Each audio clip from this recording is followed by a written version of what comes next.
Sizlar uchun mavsumiy bexili osh retsepti. Ishimizni bismillah deb boshlab, qozonimizga 2 cho'mich yog'ni solib qizitib olamiz. So'ng go'shtlarimizni suvlari qochgunigacha qovurib olamiz. Ketidan piyozlarimizni ham tillarang qilib qovurib olamiz. Ana endi sabzilarimizni barakkina qilib, uzun choq qilib to'g'rab olamiz. Men shunaqa 2 dona behi ham solib oldim. Sizlar xohishga ko'ra 1 dona solsangiz ham yetadi. Piyozlarimiz tillarang bo'lib qovurilib chiqqach, sabzilarimizni ham so'liguncha qovurib olamiz. Ketidan ustini 1-2 sm ko'mguncha suv, behi, qalampir, chesnok va tabga ko'ra tuz hamda ziralarni ham qo'shib olamiz. Zirvagimizni 15-20 minutcha qaynatib olamiz. Bu orada vaqtdan unumli foydalanib, salatlarni ham tayyorlab olamiz.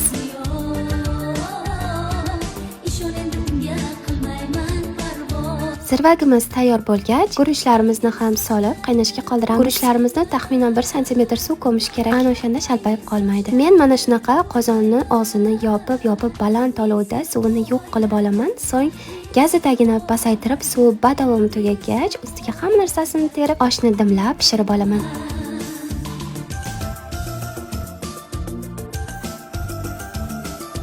Aytgancha, siz oshni qanaqa usulda tayyorlaysiz? Albatta shu usulda ham tayyorlab ko'ringlar. Inshaalloh sizlarda ham betada o'xshab chiqadi. Barchangizga yoqimli ishtaha.